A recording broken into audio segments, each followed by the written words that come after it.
खुला आकाश, दूर दूर तक फैले खेत और एक छोटी सी मिट्टी की कच्ची झोपड़ी थी उस किसान की दुनिया जिसका नाम था लेंचो।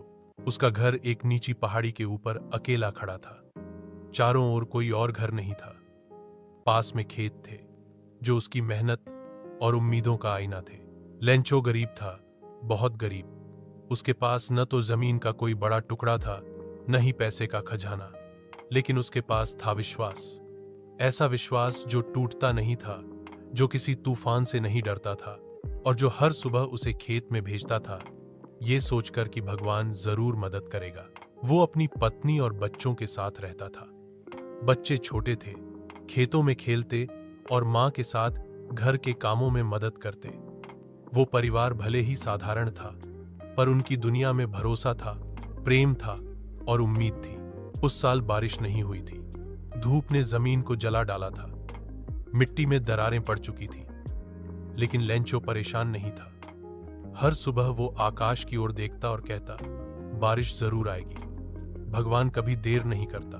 और फिर एक दोपहर वो घड़ी आई, आसमान में बादल छा गए, हवा में ठंडक थी, चारों ओर एक अलग सी खुशबू थी, पानी की खुशबू। धीरे धीरे बारिश की बूंदें गिरने लगी, पहले हल्की, फिर तेज, बूंदें जैसे आसमान से सिक्कों की तरह गिर रही थीं। लेंचो ने मुस्कुराते हुए कहा, ये तो चांदी के पैसे हैं जो भगवान हमें भेज रहा है। उसने अपनी हथेली आसमान की ओर उठाई और बूंदों को महसूस किया जैसे वो बच्चे बारिश में नाचने लगे।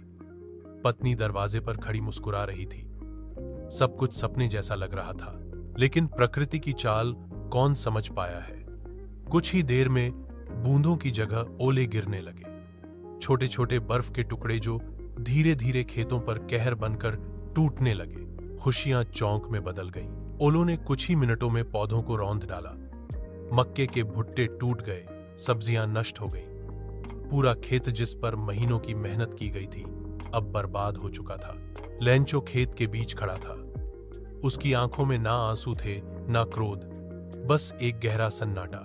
उसने सिर्फ इतना कहा, भगवान, अगर तूने मदद नहीं की तो इस साल हमारे बच्चे भूखे मरेंगे।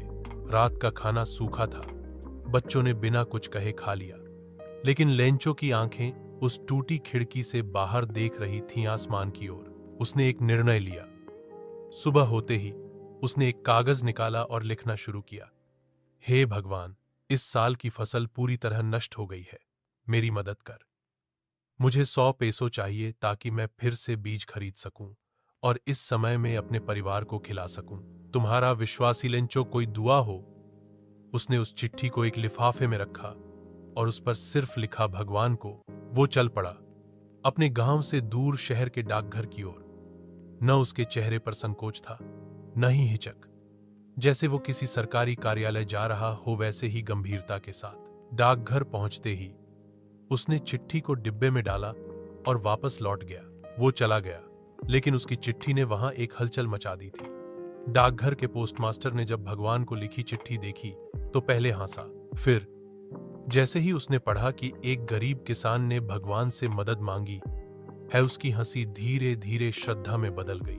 उसने अपने सहकर्मियों को बुलाया और कहा, इस आदमी का विश्वास अगर टूट गया तो हम सबका भी टूट जाएगा। उसने निर्णय लिया, वो भगवान का उत्तर बनेगा। उसने अपने साथियों से चंदा मांगा। किसी ने 10 पेसो दिए, किसी ने 5, किसी ने सिर्फ एक सिक्का ही डाला, लेकिन दिल से। पोस्टमास्टर ने खुद अपनी जेब से एक बड़ी राशि दी।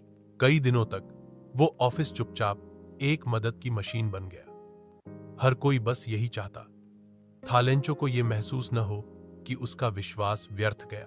कुछ ही दिनों में उन्होंने 70 पेसो इकट्ठा कर लिए। वो 100 नहीं थे, लेकिन वो ईमानदारी से जुटाए गए पेसो थे। उन्होंने वो पैसे एक लिफाफे में डाले, एक छोटा सा नोट लिखा भगवान से। फिर एक सुबह वो लिफाफा लेंचो के घर के डाक बॉक्स में डाल दिया गया। अगली सुबह लेंचो ने वो लिफाफा पाया।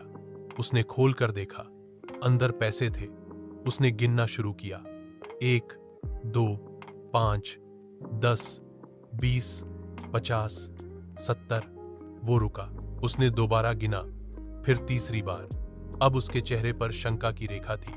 उसने मन में सोचा, भगवान ने तो 100 भेजे होंगे, लेकिन बचा हुआ 30 कहां गया। फिर उसका मन एक निष्कर्ष पर पहुंचा, डाकघर वालों ने चुराया होगा। उसने फिर चिट्ठी निकाली, उसी कागज पर, उसी कलम से, लेकिन इस बार थोड़े कठोर शब्दों में। हे भगवान, इस बार भी धन्यवाद, लेकिन मुझे सिर्फ 70 पैसों ही मिले। कृपया बाकी 30 पैसों सीधे भेजना। डाकघर वालों पर भरोसा मत करना, ये चोर हैं। तुम्हारा लेंचो। बरसों से लोग डाकघर में चिट्ठियां भेजते रहे थे, कभी अपने रिश्तेदारों को, कभी दफ्तरों को, लेकिन शायद पहली बार किसी ने चिट्ठी भगवान को भेजी थी। और डाकघर वालों ने सोचा भगवान को जवाब भी देना चाहिए, लेकिन उन्होंने जो किया वो सिर्फ जवाब नहीं था, वो एक मानवता की परीक्षा थी। जब लेंचो को 70 पैसों मिले, उसने धन्यवाद तो किया, लेकिन विश्वास इस बात पर था कि भगवान ने पूरी 100 की राशि भेजी थी।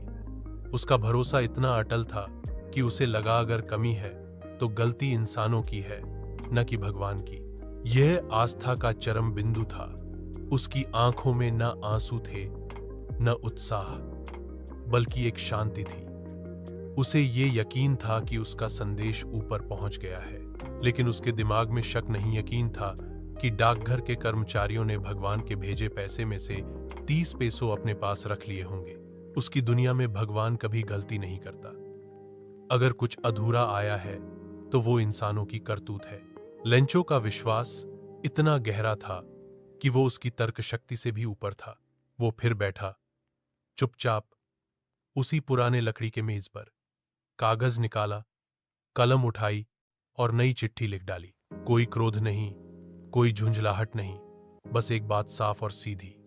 हे भगवान, बाकी 30 पैसों भेज देना, लेकिन इस बार डाकघर वालों के हाथ मत भेजना, ये चोर हैं। यह कहानी यहीं खत्म होती है, लेकिन इसके अंदर जो संदेश छुपा है वो बहुत गहरा है। लेंचो की आस्था ने इंसानों को देवता बना दिया। डाकघर के कर्मचारियों ने बिना किसी स्वार्थ के उसकी मदद की, बिना पहचान चाहे, बिना धन्यवाद मांगे, और फिर वही इंसान चोर करार दिए गए। इसमें विडंबना है, लेकिन इसमें ही सच्चाई भी है। लेंचो जैसे लोग आज की दुनिया में शायद कम ही मिलते हैं, जिनकी उम्मीदें सीधे ऊपर से जुड़ी होती हैं, जो बिना संदेह के विश्वास करते हैं, जो संकट में घबराते नहीं बल्कि प्रार्थना करते हैं। लेकिन उसी विश्वास ने उसे मानव भलाई की पहचान करने से रोक दिया। उसने यह कभी सोचा भी नहीं कि ये पैसे किसी इंसान ने भेजे होंगे। वो सोच भी नहीं सकता था कि कोई बिना किसी स्वार्थ के उसकी मदद कर सकता है। उसकी दुनिया में या तो भगवान है या धोखेबाज इंसान। कहानी एक सवाल छोड़ जाती है, क्या लेंचो बेवकूफ था, या वो इतना निर्दोष और सच्चा था कि हमारी दुनिया उसकी मासूमियत को समझ ही नहीं पाई? क्या वो विश्वासशील था या आंख मूंदे हुए? क्या उसका भरोसा उसकी ताकत थी या उसकी कमजोरी? इस कहानी के माध्यम से हम देखते हैं कैसे एक आम किसान की चिट्ठी ने पूरे डाकघर में भावनाएं जगा दी, कैसे एक अज्ञात हाथों से मदद आई और कैसे वो मदद भी गलत समझी गई। पर फिर भी एक बात स्पष्ट है, लेंचो का विश्वास हिला नहीं। उसने 2 बार लिखा, दोनों बार उसे यकीन था कि ऊपर कोई उसकी बात सुनेगा। इस कहानी में कई चेहरे हैं। एक लेंचो का चेहरा जो सीधा, ईमानदार और उम्मीदों से भरा है। एक पोस्टमास्टर का चेहरा जो खुद को किसी ईश्वर के संदेशवाहक की तरह देखता है।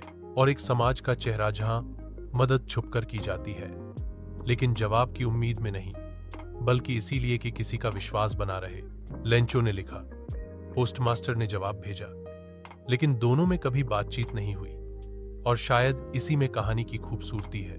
क्या आप सोच सकते हैं कि आज कोई ऐसा करेगा? क्या आज भी कोई अपने टूटे हुए खेतों के लिए भगवान को चिट्ठी लिखेगा? या क्या आज भी कोई ऑफिस कर्मचारी दूसरों की मदद के लिए अपनी तनख्वाह का हिस्सा देगा, बिना यह बताए कि उन्होंने क्या किया? शायद हां, क्योंकि इंसान में आज भी वही भावना है। लेंचो हमें यही सिखाता है, अगर विश्वास मजबूत हो तो दुनिया उसे टूटने नहीं देती।